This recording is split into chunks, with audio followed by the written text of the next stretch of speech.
It's Monday, August 11th, 2014. I'm Rim. I'm Scott. And this is Geeknights. Tonight, IT disasters. Have we done this show? I don't know. We're about to find out. Let's do this. It was a good weekend. Had a good barbecue, some hanging out. It was weird. It's always weird to me, though, that I'm not at Otakon, despite it having been so many years since we last went to one. But then again, I think about it, most of the people I know who used to go with me don't go anymore. They either go to PAX or MagFest. Yeah, it's like I enjoyed every Otakon I went to, and I'm sure I would enjoy going to it even now, despite it still has some major flaws. Well, one major flaw. It has more than one major flaw, but two. It's in Baltimore. it has a lot of good. It has many, many good points as well. But when I look at like the big picture of like my year, it's like, man, my summer is just fucked if I go to Otakon. Well, it's true, because this is like our one break between convention season and convention season. Yeah. In fact, we pretty much every year, it used to be like Otakon was the end of the summer because we'd go to this thing, and then we'd all road trip to like Wildwood, New Jersey, and have this crazy week of doing fucking nothing on the beach. Mm-hmm. And now our summer ends by flying to Seattle for like a week and going to PAX. Yep. That was a good upgrade. Yeah. I'll take it. Seattle's not as warm as I would like. I mean, it's not really beach weather out there. It's only like 80 degrees tops. Oh, no. Yeah, gotta go to the beach. I'm feeling beach. So yeah, it's Monday, news day, tech news. All right, so this is a news. I'm not sure what to make of it, but it's on The Verge. Uh-oh. It says the headline is... I'm really curious what you're about to talk about. The headline is, scientists made a laser that can detect explosives from half a mile away. That's culture type stuff right there. Right, so it says, imagine a plane that can fly over large areas of land while identifying hidden stockpiles of drugs or explosives. They say there's a remote laser... Wait, stockpiles, so not like an explosion. No, it can detect material. So apparently it's using something called Raman scattering, which is where light goes through something and the light vibrates. Raymond, like the name? No, Raman, R-A-M-A-N. Okay. Ramen, like ramen, but you take out the E and replace it with an A, and it's not noodles anymore. All right. So basically... Found some stuff. There's a Wikipedia page. No, you shoot a laser through something, and the light... Hey, look what's on this page.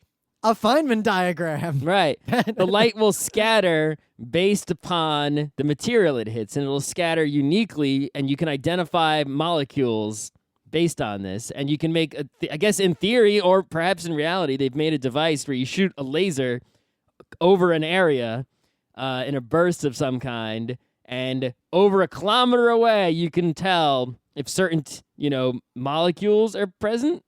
So they can be like... Oh, yeah, there's TNT over there, for sure. Somewhere in that area that we shot this laser, this TNT, 100%. And it's like, whoa, is this for reals or not for reals? Well, I don't know anything about this Me either. topic. So let's discuss what if it was for reals. If it's for real, that's really awesome. But what are the implications? Oh, you want to talk about the implications? For scientists and also... terrorists. Well, for and normal scientists, people. It allows interesting at a distance analysis of things. Right, but you could go, for example, to the airport and there won't be drug-sniffing dogs. They'll just go bam with a laser and be like, well, there's heroin in your bag. We know it. I would be 100% okay with that if they use technology to have actual security as opposed to security theater. Cop drives down the house. Bam, there's THC in that house. Well, you know what? I'm going to take a meta argument there. I am of the mind Cocaine in that house. that if a society is going to have a law against anything, that society... Without any search warrant whatsoever, just driving down the street shooting lasers at your house. That society has to be comfortable with the idea that it would be theoretically possible to enforce that law 100%. If you have a law that you realize would cause societal issues, or you wouldn't be happy if that law were able to be, or could theoretically be, or was absolutely 100% enforced by magic, then that law should not exist. They're just lasers, right? So I guess it's safe to shoot a person with them. So as a result, So if the I shoot technology Rim. exists- You said you're a vegetarian, but looks like you ate steak for dinner. well, we can already do that mimetically. I mean, there are already a lot of algorithms that can detect to a reasonably high degree gender identity and orientation and political beliefs and all sorts of things. Shoot laser at Rim. You Just know, Rim, from, you go to like, apply for snippets of conversation. You go to apply for a new job. They shoot you with a laser. Why is your stomach full of semen, Rim? That's Gattaca. Are you okay with Gattaca? I'm just saying. Yeah. I'm saying that these technologies, if and when they do exist, cannot be avoided, and thus society has to adapt to them and not the other way around.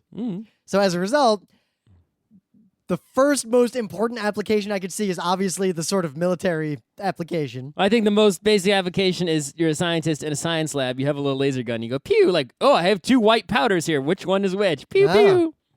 But imagine a world where I walk into the airport and instead of the fake bullshit body scanners, there's a real body scanner. And I walk through it and it detects if I have anything I'm not supposed to have, and that's it. And as a result, I don't have to take my shoes off. That is the human dream. One day. This is fascinating stuff. I mean, actually, there's a related it's not really news, but, and I'm not going to try to find the article right now, but a guy talked about DIY thing he was working on. But basically, you know the old spy thing where you point a laser at a window and you can record, you can hear like the sound in that room by the vibrations in the window? Like, that's real. That works. Yeah. You can make those devices. Mm-hmm. So you know that other thing of the indirect photography where the very fast cameras, you can take photos of areas that might be around corners based on reflections and things. Mm-hmm. So by combining those two technologies, you could record sound at a distance without there being like a window to look at. Basically, by doing high-speed video and looking at different sorts of anomalies, like a fluttering piece of paper inside of a room somewhere that you can't hit directly with a laser, if you can just get photos of it in any capacity and high enough speed photos, high enough resolution photos, you can reconstruct the soundscape of the room. Mm-hmm. So that kind of technology has pretty much the same ramifications of the technology we're talking about here. And society already has a way to deal with those things. I can, as a police officer, I can spy on people theoretically, you know, just de jure, well, not de jure, de facto, as much as I want. There's no physical thing stopping me from doing that. But if I arrest someone and the judge says, hey, how did you get this evidence? Then the guy could get off. And that's probably the best possible compromise with technology like this, because you can't physically stop it from being used. There's just no way. In fact, one of the culture books actually talks about that. Matter talks about that. But there's no crime in the culture because nothing's a crime. Yeah, so what about other societies, like primitive societies, right? Just So absorb them into the culture. Who cares? Say you live in our society. Mm-hmm. And the culture's out there? Yeah, so a higher level society might have a technology that has undetectable nanobots that diffuse throughout our entire planet and record literally everything that ever happens. If a society like the culture exists, even if we're not a member of that society, our society effectively has the same laws of the culture. Yeah, in a sense. But so what do you do? Like, what do you do if a technology exists in society like this? It's the same so for example, to bring it to reality, right? Oh, copyright's a law in the U.S. Yeah, but I can just go to like almost any other country and it doesn't matter at all. So I don't have to obey it here either. Except then you have the physicality of, well, I'm physically in the U.S. right now. I'll be all right. For now. If there was no place to go. But if it's like the culture is just like, yeah, murdering people's okay. I can murder people and go to the culture. All right. But I guess it just comes down to when there's technology that you cannot defend against. Like there's nothing you can do about it. Like a laser that can tell whether or not you're a vegetarian. I can defend against it. A mean, mirror. You're going to coat your entire body in a mirror. I'll be mirror, man. It'll be so awesome. You know what's funny? That's how armor works in the culture books. Just mirror body? Yeah, you basically mirror the lasers off of you. Are all the ships just covered in mirror? Well, they have fields, and one of the fields is like a reflective field. But then there's other kinds of weapons. I just turn on all my fields. Yeah. Fields Baseball are good field, business. soccer field. They've got those. Football field. So, another interesting news, kind of on the opposite side of this, Yahoo has announced their intention. Now, Yahoo is an also-ran dead player in the tech space. Yahoo's got some products, though, that aren't garbage. Flickr. The Yahoo Weather app's good. Yahoo Games. Yahoo Sports. Yeah. Anyway, Name some more. that's it. Yeah. So Yahoo is completely irrelevant in the email Oh yeah, space. Yahoo owns Tumblr. The only people Yahoo is completely irrelevant. So Yahoo has a completely non-player email system. There are A people lot out of people there, use it. A lot. I know. In but some countries, it's number one. yeah, that amazes Isn't it me. huge in Japan? I think. It's huge in not India, because India they seem to use like No, MSN India stuff. is Microsoft country. Yeah. But I know some people who use Yahoo. But Yahoo, I boycotted a long time ago because of some China stuff. But all that aside, Yahoo has announced their intention to allow, and not just allow, because all mail systems effectively allow this, but sort of assist in using end-to-end PGP encryption of all email. When you say end to end, Meaning which ends? browser to browser. So in my browser, I type an email. Yes. The JavaScript of the Yahoo web client Uses my local private key. uses JavaScript to encrypt the email. Yes. Sends it to Yahoo. So it's stored encrypted on Yahoo's servers. Right. It gets to Yahoo encrypted. It's encrypted by my computer. It gets to. Then I'm sending an email to someone who's also at Yahoo. And then Yes. right. What if I send an email to someone at another domain? It just sends the encrypted mail. I have to have their and key. then that person can't read the email Well, because they're the not thing is, using Yahoo mail that's the client. problem with all PGP is that all these sort of trust network encryption mechanisms require me to have a trusted key of the person I want to talk to. Mhm. So the other thing they want to do, which will only apply within Yahoo, is have automatic key discovery handshaking, Sure.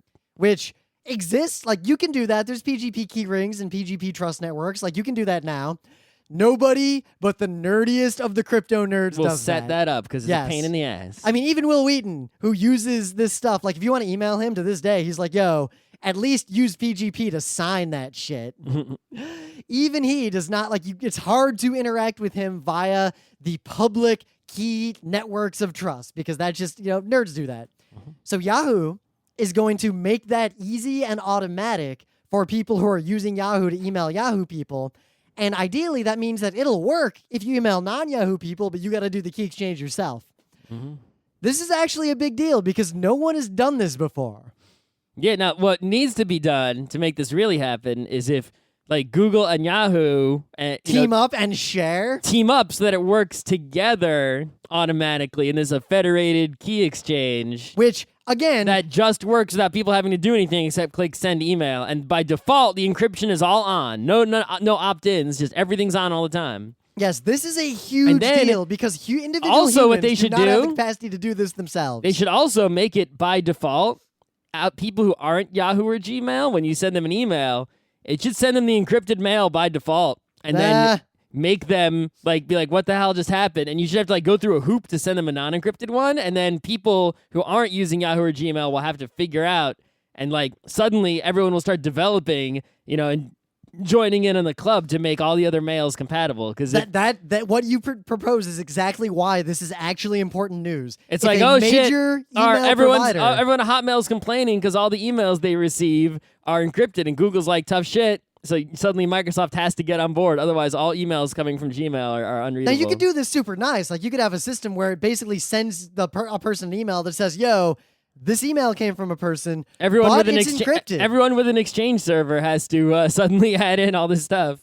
But the fact that no one's done this before, and that one of the major players, if you don't count Gmail, is actually doing this, it's a big deal because people might actually start using encryption, and it's interesting to see why it's happening. Yahoo and Google both, they need to have a good story on this stuff for their users because people are pretty mad about, at least people who know a little bit about the internet are mad about the current crypto spying issues.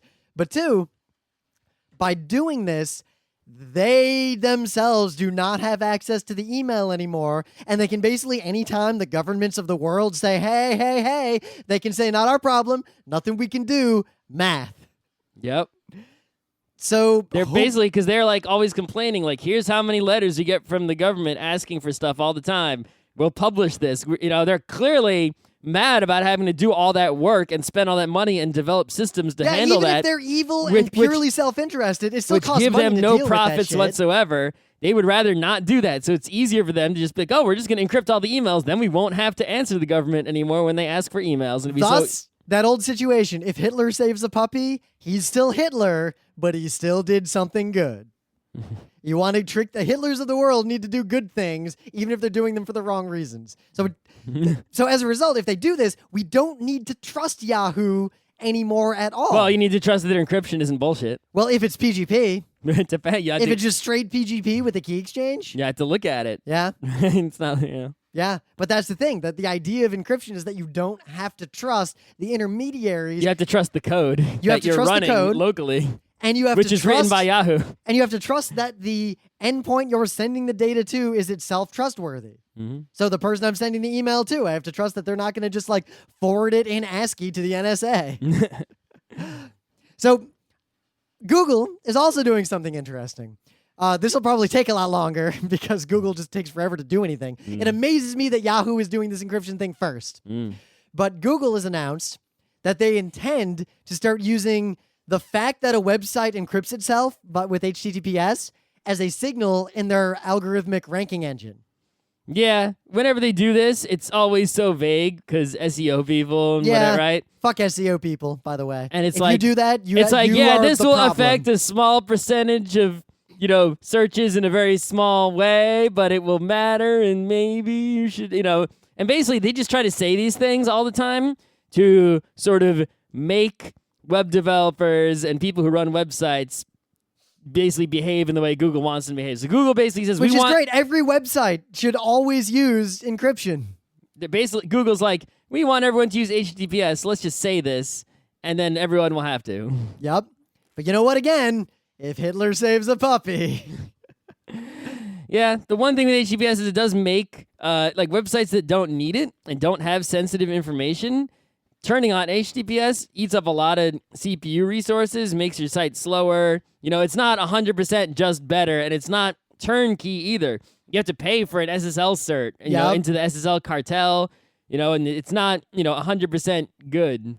Yeah, I mean, if you've ever tried to set up SSL certificates in like a standard, just like I've got Apache running, it's actually not that straightforward. And you have to keep changing it all the time because you have to set like certain configurations, like turn on this cipher and turn off that cipher, make this cipher a higher priority than that one. And it keeps changing all the time as new vulnerabilities and different encryption mechanisms are discovered because that's symmetric encryption. And also you gotta make sure you know about like encryption. chaining certificates and what CAs are trustworthy. It's not like a push button thing you can just do if you run a website. Otherwise, everyone would have done it already. So I want to make a meta point. It's also there. not 100% free all the time. By Google saying this, if anything, it might raise the bar because imagine if 1% of the websites in the world that care about Google, so that's already a pretty small percentage, decide we should do this. The whatever IT guy works there is going to have to learn a little bit more than they already know to make that happen. Or they know it already and just didn't do it. I get the impression that most IT guys don't actually know how to make SSL work, and they're going to go to like TLDP and Apache's documentation and fumble around for a while. Those pages already get mad hits. Yeah, they do. They've been getting mad hits for years. I don't know. Too bad the TLDP is so out of date, it's almost a joke at this point. Things of the day. It was kind of funny that Scott's news involves Feynman diagrams, because my thing of the day is the 60 Symbols video that's not so much about chemistry. It explains what a Feynman diagram is and how to read it. It's 10 minutes long. It's really well done. And if you've ever seen, there's like two lines coming in and then a squiggle and then two lines coming out and like E's and Q's and lines all over the place. In your physics test book, in the chapter that in high school you probably didn't get to, this explains what that shit is. It's actually really straightforward unless you try to understand what it means. All right, so check this out. Gilbert Gottfried. I was about to say something that he said once. Anyway. And then I didn't, because it's kind of racist. Yeah. And a lot of things. So. I'm the pirate from Aladdin. No, he's the bird from Aladdin. I said the parrot. Oh, parrot. I thought you said pirate. No. It's hard to say words correctly while doing that voice. I don't think is he actually a parrot, Iago, or is he some kind of other bird? I'm going to look that up. All right, while you're looking that up. So, the people from Cards Against Humanity sent him some money and paid him to record some audio in an episode of some kind of MP3, whatever. It's on SoundCloud. Just listen to it. That's where my link is sending you. They paid him, right, to, I guess, number one, advertise Cards Against Humanity, and two, they made him read in a loud voice the speech from Independence Day. That's all there is. He is a red lory, a species of parrot in the, I'm not going to say that word family. Okay. Psittaculidae. Sure. Yes. Ooh, I could have one of those. Yeah. Yeah. Anyway. That's there he is. How could you not listen to this?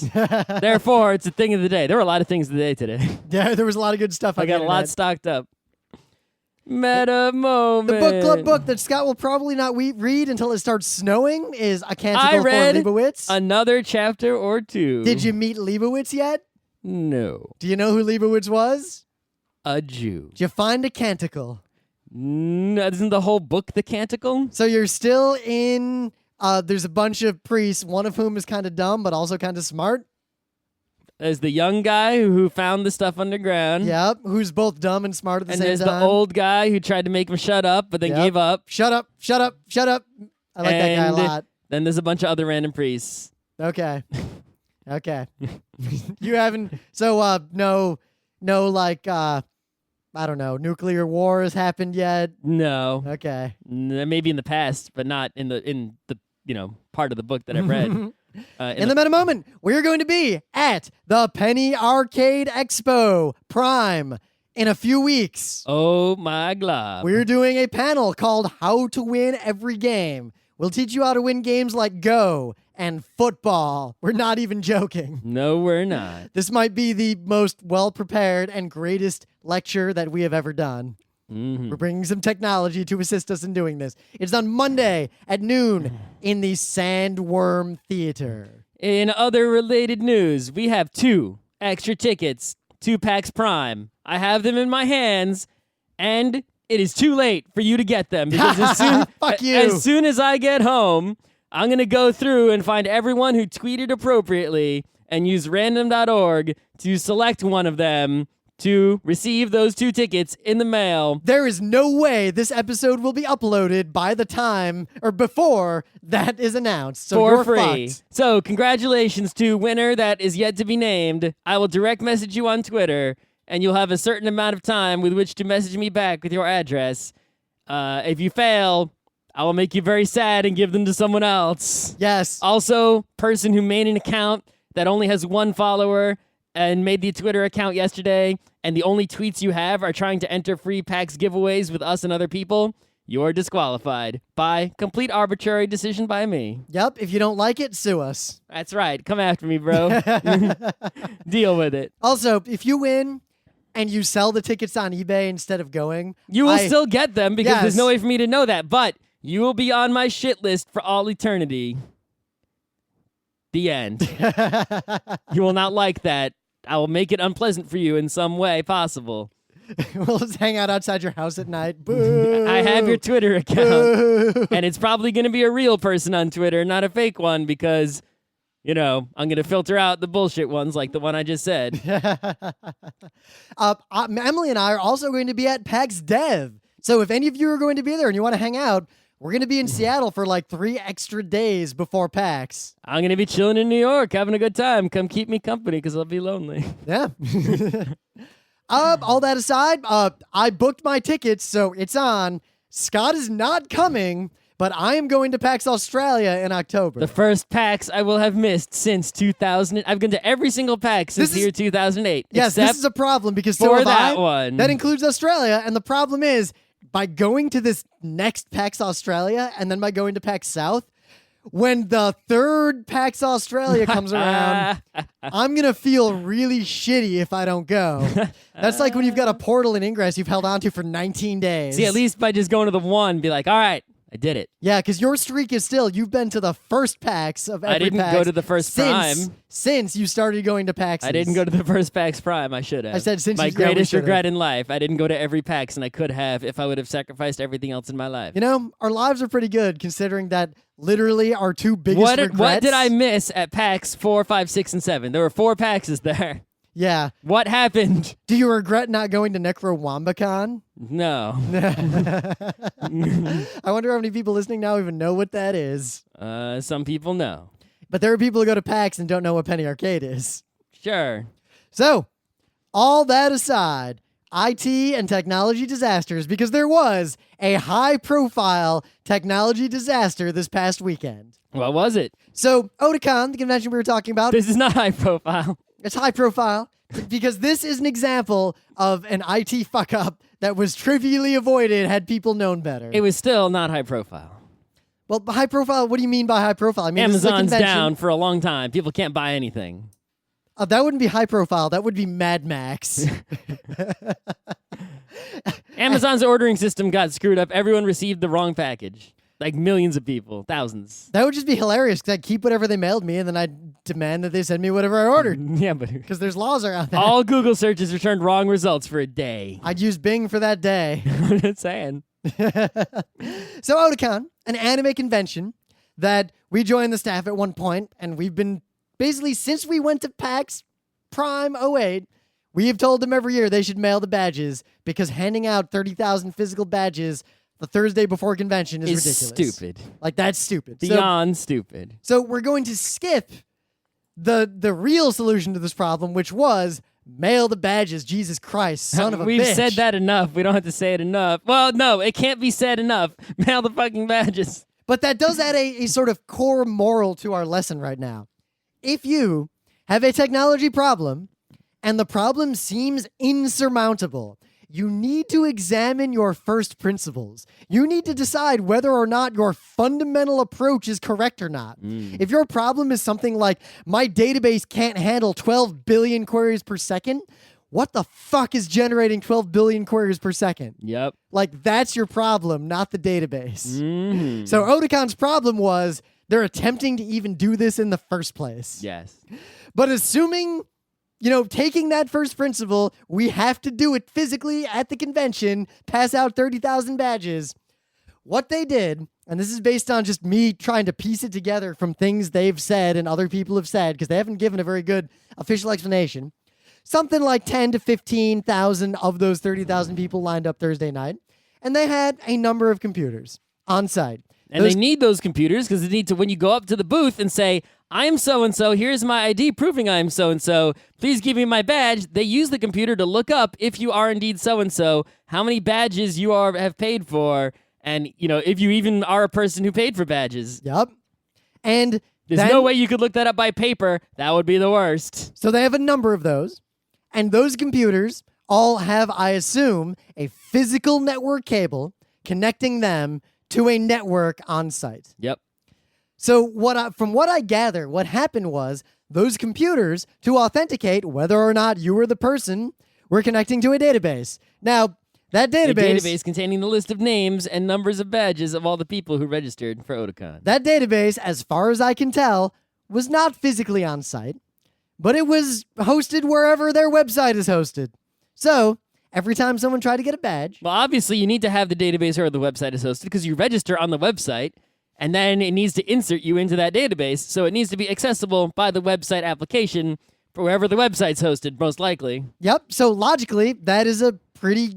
it seems pretty straightforward. Right, but then when the convention happens, you are going to have, your computers at the registration booths. Are they going to connect to the internet to attach to query that database? Or are you going to make a copy of that database and bring it with you to the convention on a computer? So what I think happened, what their architecture was, these computers connected over the private internal network of the convention center, and then out the internet connection The that the real convention internet. center had Yep. to the website, and that connection failed. Of course. Now, supposedly, their backup plan was to switch to the Wi-Fi at the convention center, which apparently had a separate egress route, maybe? But it also is not going to work. But it was super slow and overwhelmed by all the other people connecting to it and also didn't work very well. And as a result, thousands and thousands of people were unable to pick up their badges that night, independent of terrible mismanagement of the situation. Like, they didn't send anyone to go out and tell people to get out of line. They obviously had no plan whatsoever for what to do if the system failed. So, as a technologist, and before we did this show, I checked to make sure that conventions we work with do not have this vulnerability, because I would have felt really shitty if I said you should do it like X, and then a convention where I have some say didn't do it like X. Why didn't they have a backup plan that involved connecting to a server rather than just giving up? Yeah, I mean, even, of course, PAX, right? But not just PAX as a whole. The PAX tabletop checkout library system, which is a tiny database of just barcodes and a few hundred board games. Even that system, which is like 2 laptops and a server, they bring the database physically with them to PAX on that server. There is no internet connection required whatsoever. Yes. Now, sure, you need the database to be as up-to-date as possible, but at the same time, you need a local copy of that database, because let's say a change was made on the master database, like, I don't know, an hour into when you're doing registration, and then your internet connection goes down. You're missing that one change. 99% of the people trying to pick up badges could still pick up badges if you had a local replicated copy. Yeah, well, I mean, it does give people the ability to register for the convention, like the day of, on the website. You can pre-reg, bam, right away on the website, and you'll be in there, right? That's a good thing, I guess. But is it really that necessary when you can just buy badges on site? Yep, exactly. So what they could have done is just in a much shorter line. The day or two before the database, before the convention, just lock the database, lock all the tables. Say registration is closed. Yep. Dump a copy of it to a server, and then drive that server to the site and plug it directly into the local network. Done.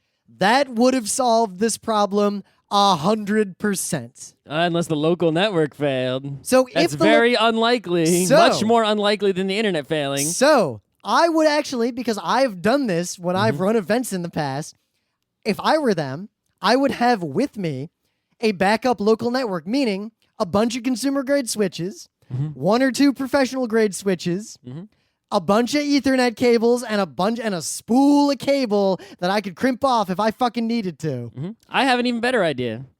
So this database is not really that complicated. You don't even need the whole database. All you really need is this one table that has names, right? Maybe the state to verify it's the right person, because you have duplicate names and stuff like that, right? Registration number. Why not just replicate it to all the individual PCs? And number of badges. Yeah.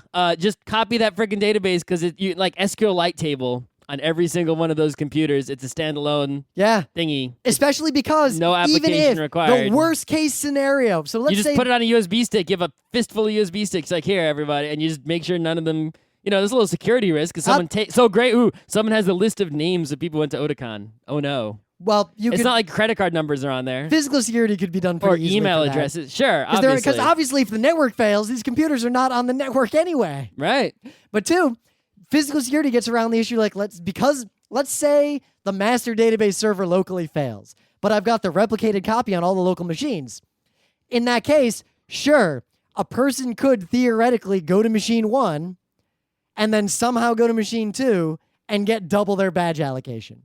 But the way the physical security works, once you walk into that place, you go up to a table, they take care of you. There's no path from a table to another table.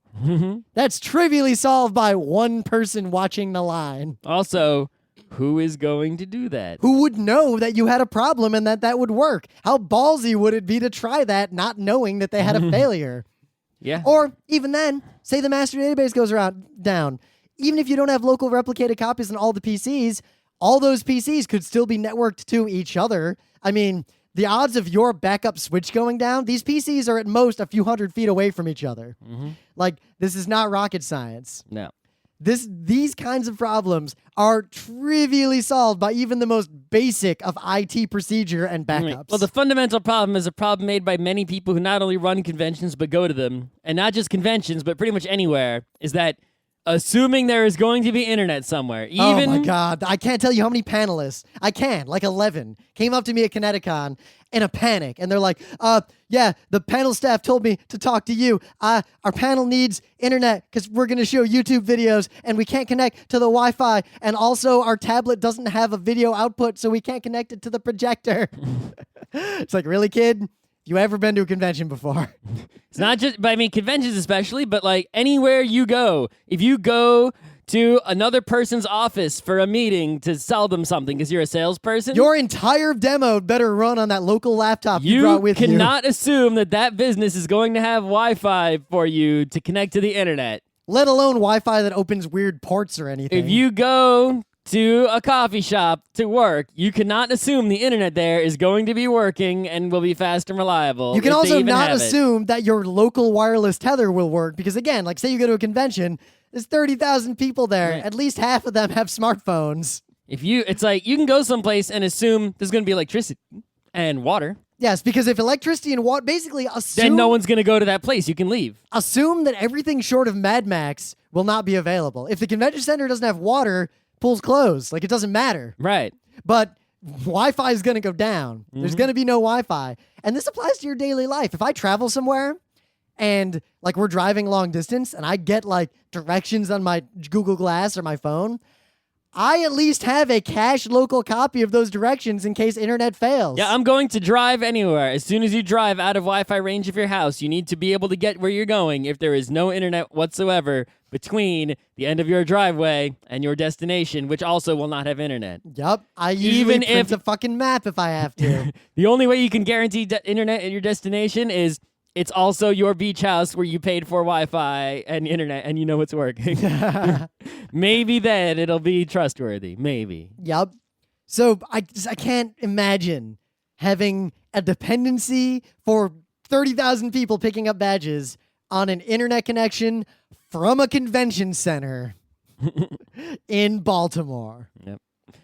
So, have you ever run into, Scott, an IT disaster or an IT mess caused by someone who didn't quite think their architecture through? Not really, because I don't work on a lot of things that other people fucked up, and I've been in one place for a long time. So when I showed up, there was some fuck ups, but then once I was put in charge, I made everything legit, and it's been legit for years with no problems. Not like the AWS, like you finally get in control of that Yeah, thing? so when I got there, basically we were, there was an existing system we were replacing completely, but the replacement was already written by these people. And these people were like the design firm, and they wrote the back end also, but they had never written a back end before, so their back end was garbage, and the homepage made like 1,000 queries. Nah.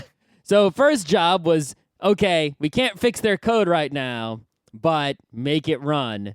So apparently the IT guy had to do, I basically just was working on fixing the code, and the IT guy was making it run, but the IT guy was a Windows guy. He couldn't set up Linux web servers for shit. Even though we gave him instructions and drew diagrams like how to set it up, he had like this server with Apache proxying another server with Apache to serve the static files through like 3 different things before it actually made. And it's like, oh my god, no! Wow, that's when you visited the homepage, like images would load halfway, and then there'd be black on the bottom half because the proxy like timed out halfway on each request, and it's like, oh my god, what did you do?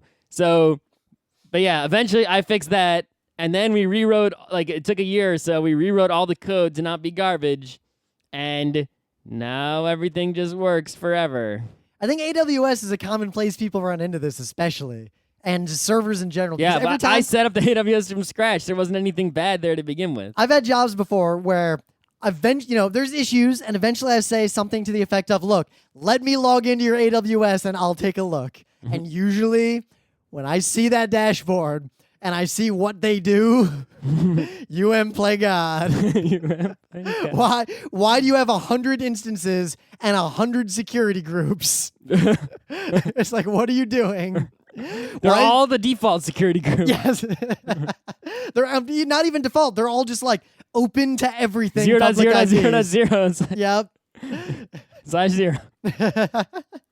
I ran into one a while ago, but I guess I run into these a lot more often. One, because I'm IT instead of, CS, so I deal like Scott dealing with servers and idiots. Well, I mean, if you're a and things. programmer and you go to a lot of different places and you work at places that have existing code, you're going to see disastrous code.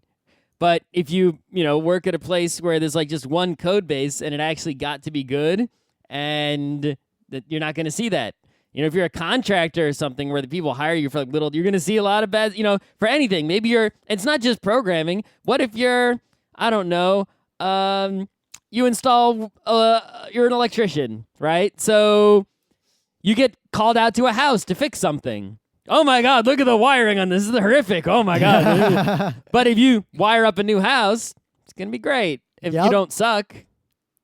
So my jobs, though, before my current job, like there was a time when I was basically like a project manager, like assistant kind of person for a hospital. So my job basically became go around, like they give me a folder, and the folder would be like, here's a project that has failed or stalled, or like we don't know the status of it, or like the guy in charge of it died, or like something weird. Mm-hmm. And my job would always be physically go to wherever this project was supposed to have been happening and figure out what the fuck happened to it and what to do to make it happen. And every single one of them was horror. Oh my God. Some of these things were pretty straightforward. Like I show up and it's just like, oh, no one ever actually ordered these servers, or the printers aren't hooked up because no one ordered network drops and there's no power in that room. But some of them would get down to the point of, like, I think the two most interesting ones is there was this set of like really expensive, like $30,000 printers. I don't know why this department needed these printers, but they needed them. And I go to see what's going on, and I see like, oh, there's network drops. There's power outlets. Are there printers? The power outlets are rated for the appropriate wattages for these ridiculous. The printers are there. Printers are there. Do they have toner? Yeah, that's all fine. Do they have paper? That's all fine. All right. So they're like, yeah, we tried to plug them in, it doesn't work. Cables? So I see these. Were they crossover cables? So or I something? see these network jacks, and the first thing I notice that they're not labeled. So they don't go anywhere. So I ask around where the server closet is or the wiring closet. No one knows because it's like a contract. You just start opening every door. So I basically eventually get a security guy with a master key, and I just start fucking opening all these doors. And you see scary things behind each one. So Skeletons. I found a wiring closet, and in that wiring closet was a bunch of switches, and they were active. And a lot of stuff was labeled. So I think, all right, this must be it. So I could take my toners and my flukes, and I start trying to figure out like where this jack terminates in this closet. After about an hour, I determined that there is no physical way that jack terminates in that closet. You hit every single port coming into the room? It did not, so to this day, I do not know where those terminated. In the end, I just fucking cut them out, put new jacks in those walls over them with real cable runs that I had running to the proper server closet. Never figured out where those other ones went.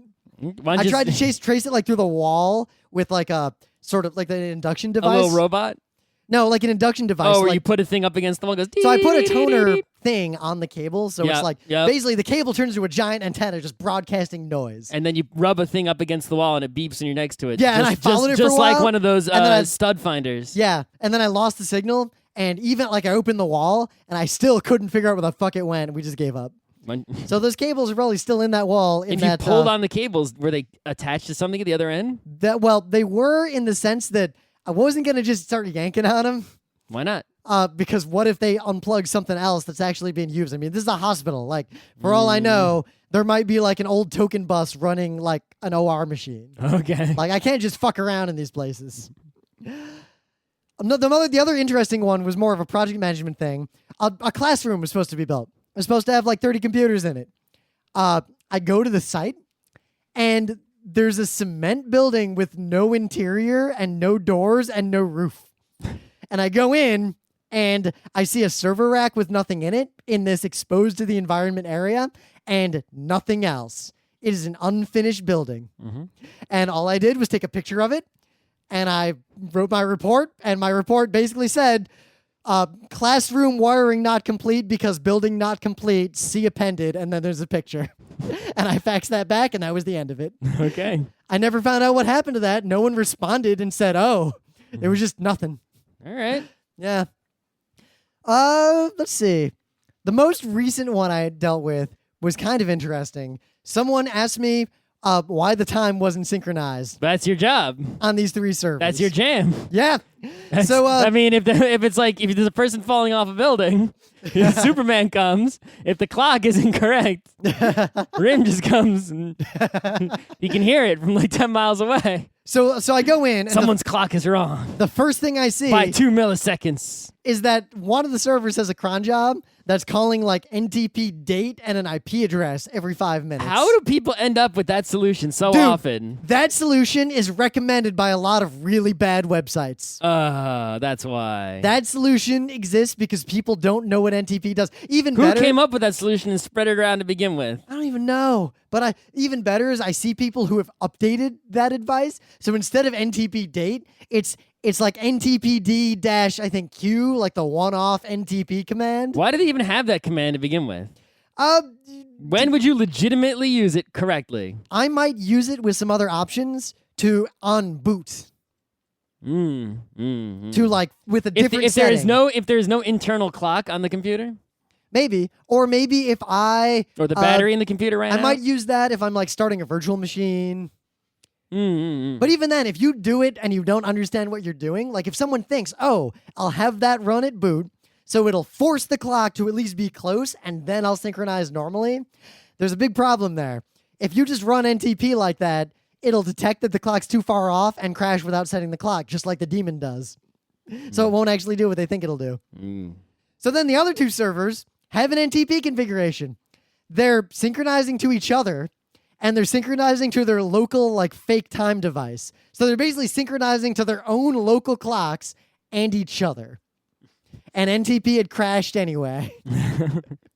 So I set it up, and I said, yes, it's fixed now. And then 4 months later, I get an email, and the email asked me, and I quote, why do these 3 servers have different NTPD configurations? So I'm like, what? I think I vaguely remember these servers. So I go in, and sure enough, they're the servers I set up. They're perfectly synchronized. Everything's perfect. Everything's wonderful. And basically the people just didn't really understand NTP, and they wanted to know why the servers didn't have identical NTP confs. And I was like, well, they're pairing with each other, so they have to have each other's IP addresses. The end. But it seems like those sorts of server things are what I would run into the most with servers. Like people learn how to set up a server by reading other people's blogs or by example. So if you have one bad server and that's the only server in a company, every new hire looks at that server and takes it as their examples. Well, that's, it's a fundamental problem with people learning. When they learn a process on how to do something, they follow the process without actually understanding what it is that they are doing. So any variation from that, right? So you have people who, for example, learn how to use Microsoft Word to do a mail merge. And they remember, click on this menu, then click this, then type this, then click OK. And there's a procedure. And they remember that procedure precisely. And if Microsoft Word changes, or if for some reason that exact procedure doesn't do the thing that they need done, they're clueless because they don't actually understand or read or know anything about what they're doing. Yep. And it applies to every kind of education whatsoever. Someone learns how to pump gas. They go to pump gas, lift this lever, and they go to a different gas station where the pump isn't exactly the same.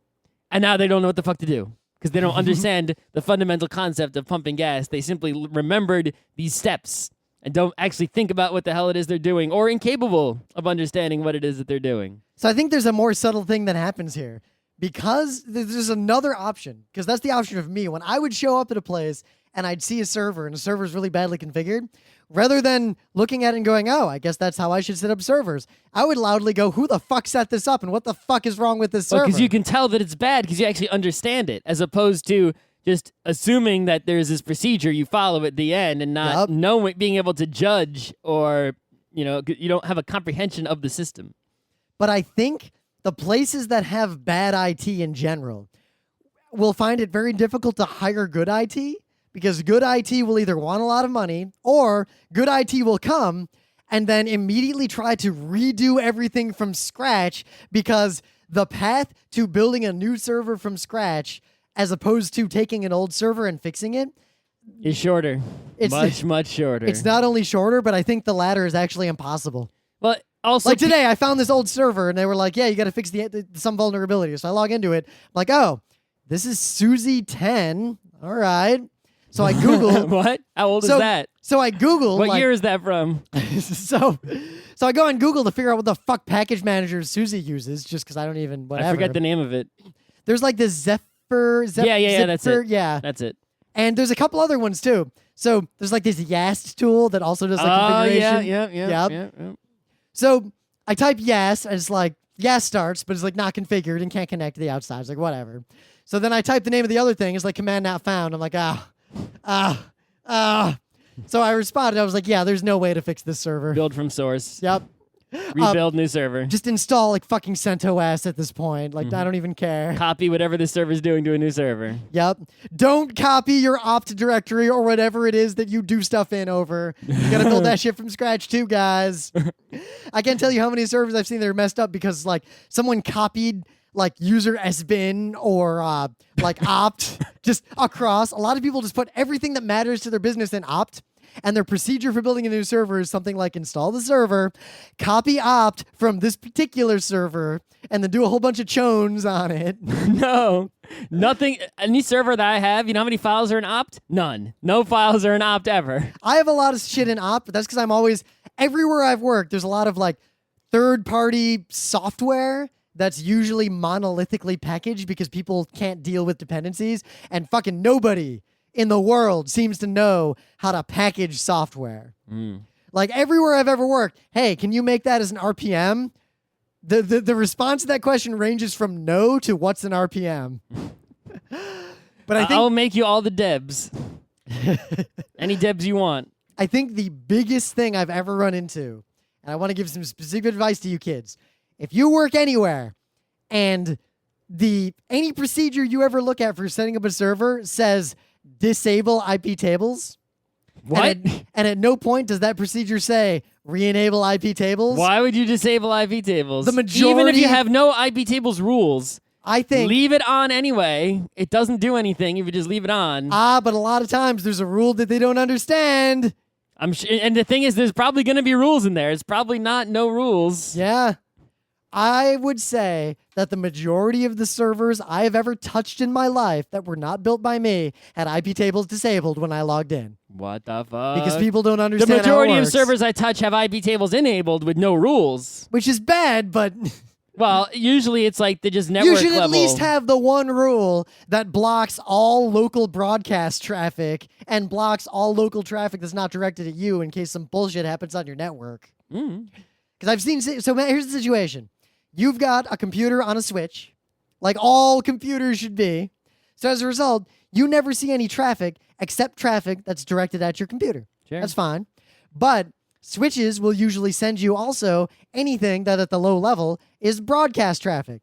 99% of the time, broadcast traffic is malicious or useless. Might as well just have a line at the top IP tables that says like drop, not log, just drop. That shit. Just get it out of your hair. If you're not doing anything with multicast, you just drop multicast too, because why even send that up the stack? Why don't you write a little tutorial on that? There's a lot of tutorials out there that tell this advice. I don't need to write a better one. But, dude, people will install stuff and then it doesn't work. And then the first thing they do is disable IP tables because they assume that it's blocking something. They just like, Why don't you just open the one thing that's being blocked? Why don't you just look at var log IP tables and see if that's actually what the problem is? It's a good idea, too. I think a lot of people Problem's disable your IP ass. tables. You don't want to know what the problem is. They disable IP tables because that's like part of their standard troubleshooting procedure. How did they get that standard? I've never had that as part of my procedure ever.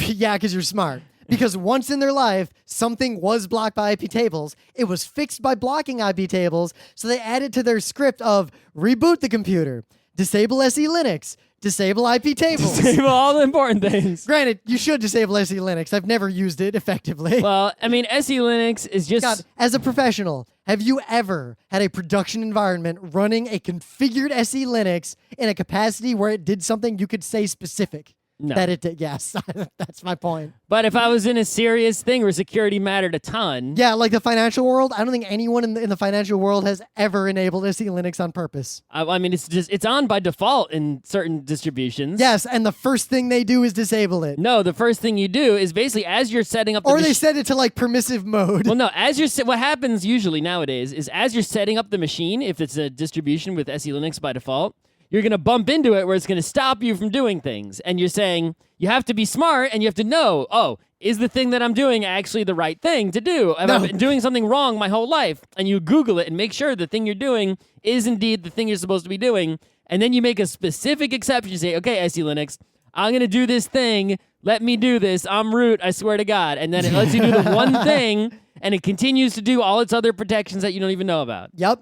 So it's funny you bring that up because that's the way smart or at least competent IT people should do their job. If you're going to break a rule, you should understand why you're breaking it. It's the same thing in music theory. So if a program is blocked because IP tables is blocking a port, I look in the log first to see if that's the problem. And if it is, then I make an exception for that problem. I don't just assume that IP tables will get in my way because reasons.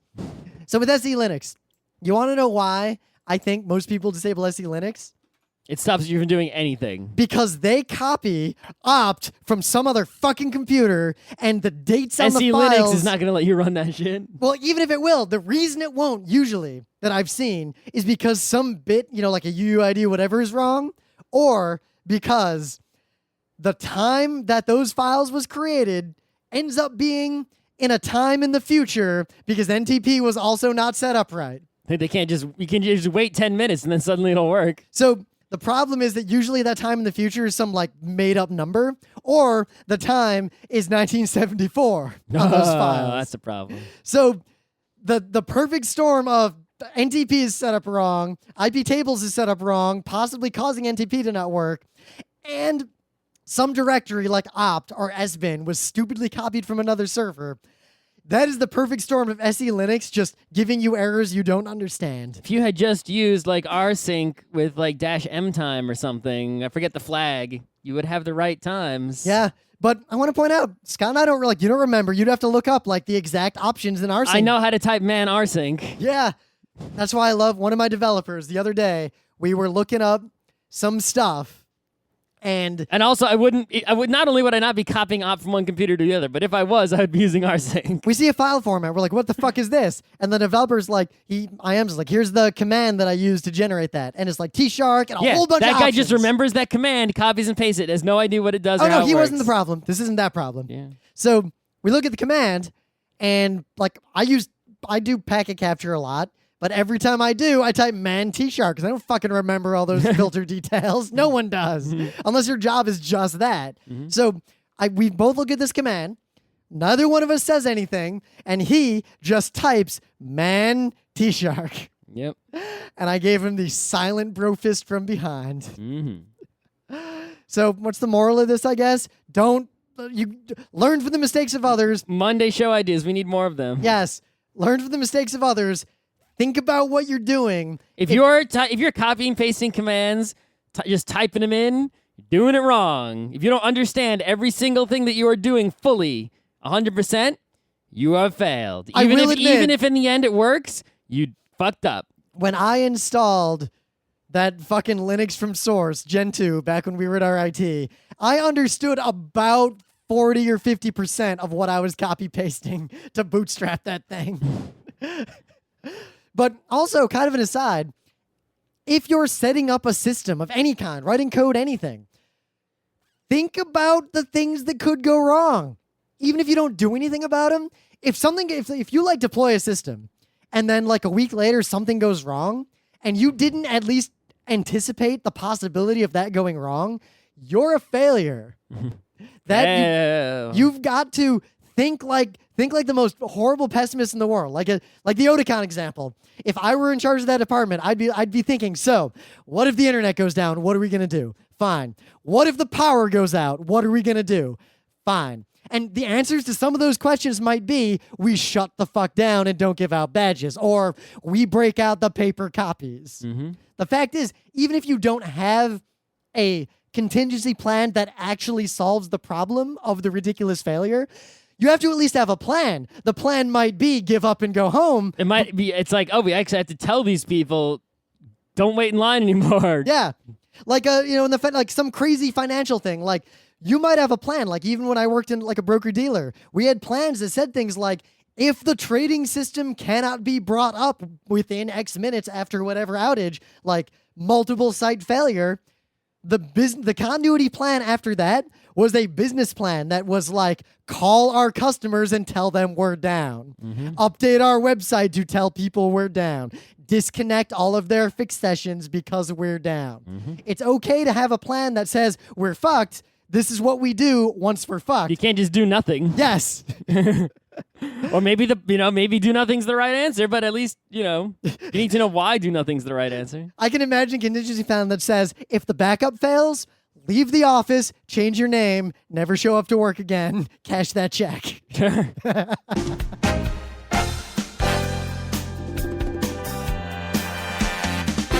This has been Geek Nights with Rim and Scott. Special thanks to DJ Pretzel for the opening music, Kat Lee for web design, and Brando K for the logos. Be sure to visit our website at frontrowcrew.com for show notes, discussion, news, and more. Remember, Geek Nights is not one, but 4 different shows. Sci-Tech Mondays, Gaming Tuesdays, Anime Comic Wednesdays, and Indiscriminate Thursdays. Geeknights is distributed under a Creative Commons Attribution 3.0 license. Geeknights is recorded live with no studio and no audience. But unlike those other late shows, it's actually recorded at night.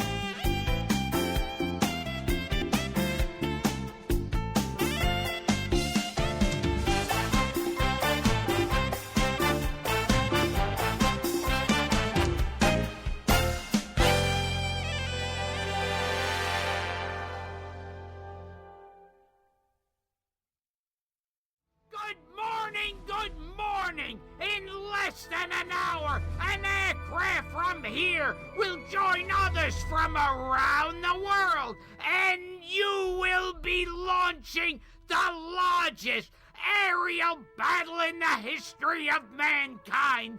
Mankind! That word should have new meaning for all of us today. We can be consumed